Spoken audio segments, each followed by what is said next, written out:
la cláusula jurídica que se realizará en materia de derecho administrativo. Mi nombre es Dayana Polet Madrid Herrera, estudiante de la Pontificia Universidad Católica del Ecuador. Agradecemos la presencia del doctor Ramón Alberto Guayapa Tapia, especialista en Derecho Administrativo y profesor en la especialidad en la Facultad de Derecho de la PUCP.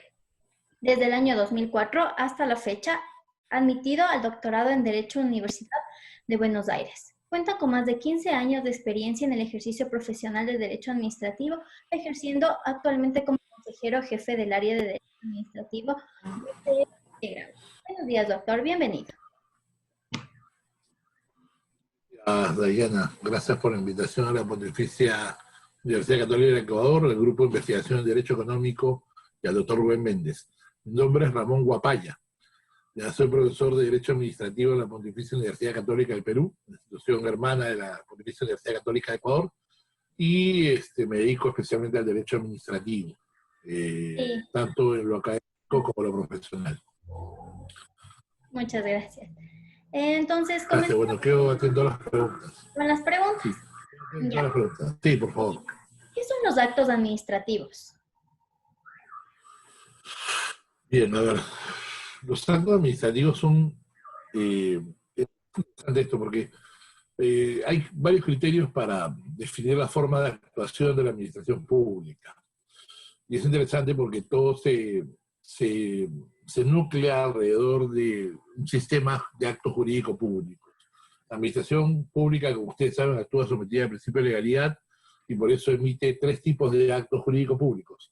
Las normas, que son los reglamentos, los actos administrativos, que son decisiones unilaterales dirigidas a crear un derecho subjetivo del administrado, y los contratos administrativos, que son, digamos, ya acuerdos de voluntades que celebra la administración pública con particulares.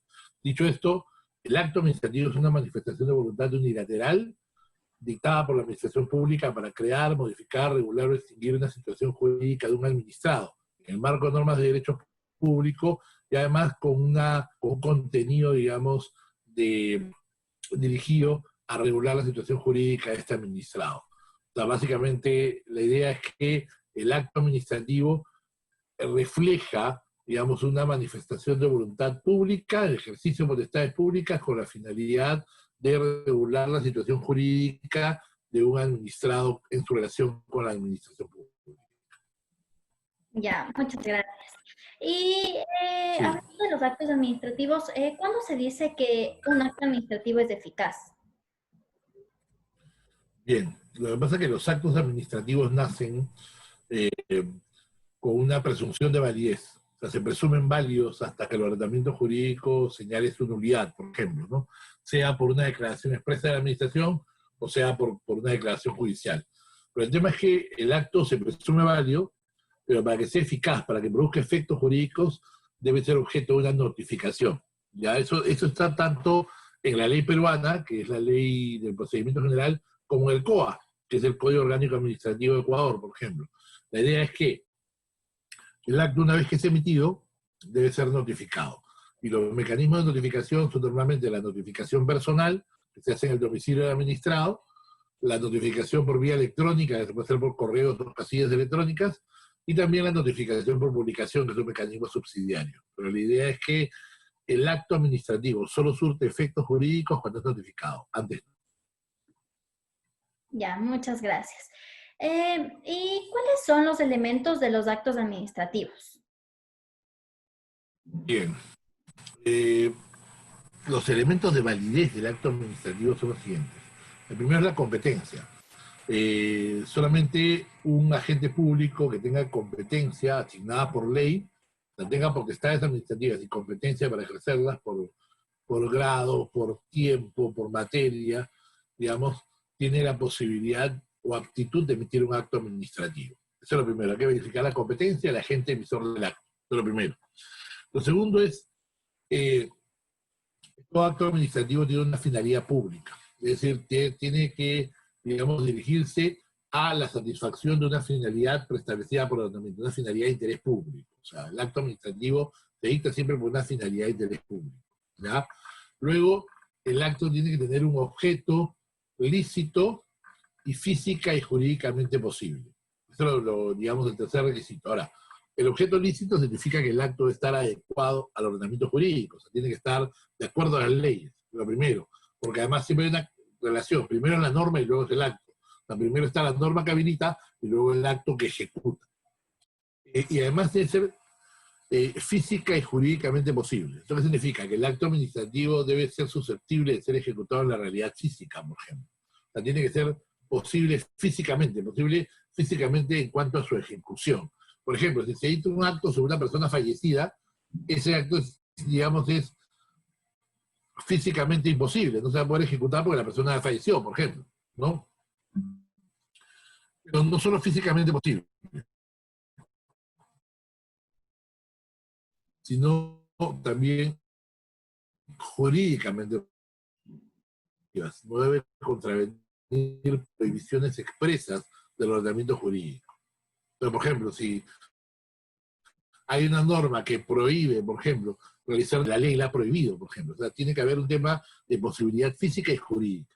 Ese es el tercer elemento. Luego, el cuarto elemento de validez del acto administrativo es la motivación. Todo acto administrativo debe ser motivado. Motivado, sobre todo, especialmente los actos administrativos que sean de gravamen o de castigo, porque la idea es que la administración exprese las razones jurídicas y no jurídicas que la llevan a tomar una decisión. Ese es el primer tema. Y luego, finalmente, está el tema del elemento de procedimiento regular. Todo acto administrativo debe ser emitido siguiendo el procedimiento establecido para eso. Es bien importante. O sea, el acto administrativo sigue su procedimiento regular. Si se desvía del procedimiento, el acto va a ser inválido normalmente. Esos son los 5 elementos de validez: competencia, finalidad, objeto, motivación y procedimiento regular. Muchas gracias. ¿Y a qué se refiere con silencio administrativo? Ya, ese es un tema interesante. ¿Ya? A ver, normalmente uno inicia un procedimiento, y hablo, ustedes saben que hay una diferencia, hay procedimientos de oficio que inicia la administración, pero también hay procedimientos de apellido parte que inician los administrados, presentan una petición, se tramita en la entidad pública. Entonces, la idea es que todo procedimiento en general tenga un plazo para ser resuelto. O sea, yo, por ejemplo, en el Perú hay una regla general. A falta de ley expresa, todo procedimiento empieza y tiene 30 días para ser resuelto. 30 días hábiles.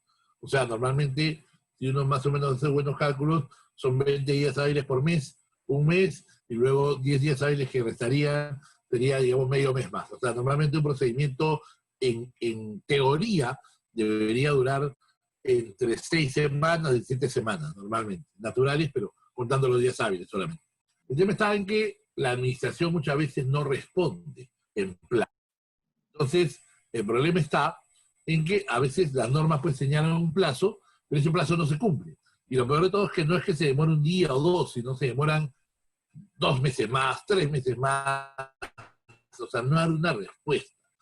El problema jurídico acá es la inactividad administrativa, lo que llama la doctrina de la inactividad formal. Hay acción del administrado, pero la administración no la responde. Entonces, frente a ese problema, esa tesitura de la inactividad, la jurisprudencia y luego la doctrina dirigida fundamentalmente a que de una u otra manera no se obtenga digamos, una continuación del procedimiento, pero había una apelación o una demanda judicial. Ese es el silencio negativo. En cambio, el silencio positivo es totalmente diferente. ¿Por qué es diferente el silencio positivo? Porque ante la falta de resolución de un expediente, y si la administración no resolvió, notificó en su momento, el expediente se considera aprobado. O sea, el silencio positivo implica que la falta de respuesta de la administración genera una situación favorable al administrado, porque si ya pasó el plazo, entonces la administración ya no puede resolver en contra, simplemente se aprobó el expediente. Por eso se llama silencio positivo. Entonces, son dos cosas radicalmente distintas. El silencio negativo es un mecanismo para buscar que una instancia superior, algunos procedimientos tienen silencio positivo y la mayoría tiene silencio negativo. O sea, hay esa distinción. El silencio positivo va muy bien para licencias, permisos, autorizaciones de la administración pública. Hay más preguntas, ¿no? Sí, ¿qué diferencia existe entre un acto administrativo y un contrato administrativo? Bien, es una pregunta muy interesante.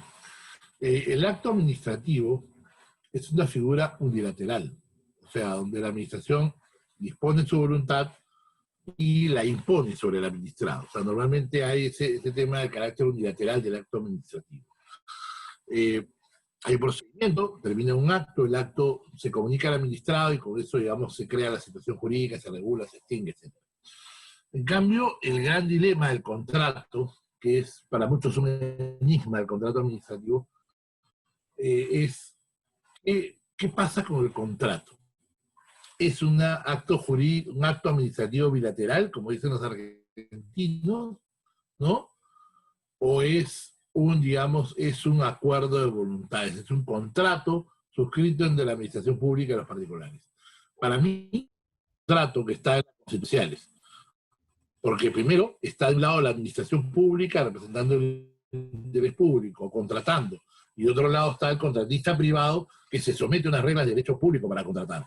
Y lo interesante es que la administración pública carece de autonomía de la voluntad, o sea, la administración pública no tiene la posibilidad que tenemos los particulares de, digamos, negociar y regatear y, digamos, ponernos de acuerdo en varios temas del contrato. No, la administración pública cuando contrata como usos públicos lo que hace es seguir un procedimiento de selección de contratistas. Y una vez que escogió el contratista, que este cumple los requisitos de la norma, luego ahí recién puede celebrar un contrato, pero autorizado por la ley. Entonces, a mi criterio, el contrato administrativo es un contrato, pero sujeto a reglas de derecho público. Bien, o sea, donde hay un acuerdo de voluntades. La administración que expresa su voluntad vía un acto administrativo y otro lado el particular que expresa su voluntad en pública. Y ahí se produce una adjudicación, se produce un cierre contractual y finalmente la suscripción del contrato que genera el acuerdo de voluntades. Entonces, para mí no hay acto bilateral en el contrato. Para mí el contrato es un contrato, como cualquiera, un acuerdo de voluntades, pero regido por el derecho público. Y eso lo particulariza y lo independiza de los contratos civiles. Esa es un poco la idea. Ya, muchas gracias. Y para finalizar, ¿cuáles son los requisitos para que exista un acto administrativo? ¿Cuáles son los requisitos para que exista? Bueno, los he mencionado cuando hablamos de los elementos de validez, digamos, ¿no? Pero igual, o sea, básicamente, al menos en la definición peruana, se requiere siempre una entidad pública, que es la que emite el acto administrativo. O sea, los actos administrativos solo pueden ser emitidos por personas jurídico-públicas en uso de potestades administrativas. Eso es otro tema importante. Siempre tiene que ser una entidad pública, pero que use potestades administrativas. O sea, el acto administrativo se emite siempre en relaciones de derecho administrativo. Eso es lo siguiente. De otro lado, tiene que haber una declaración de voluntad. Puede ser de varios tipos. Puede ser una decisión, como poner una sanción a alguien. Puede ser un acto de juicio, como un informe, por ejemplo. Puede ser un acto de conocimiento, puede ser un acto de deseo o intención, como una propuesta de resolución. Diferentes tipos de manifestaciones de voluntad que emite la administración pública. Entonces, como te decía, por un lado está el tema de entidad pública, ejercicio de potestades públicas, luego que sea una declaración de voluntad. Ya, esas han sido todas las preguntas. Muchas gracias y ha sido un gusto poder platicar con usted y muchas gracias. No, gracias a ti, te agradezco mucho. Por favor, me despido, gracias a la PUCE, gracias al Grupo de Investigación de Derecho Económico, al doctor Rubén Méndez y a ti por la entrevista. Muchas gracias. Muchas gracias, igualmente. Hasta luego. Gracias.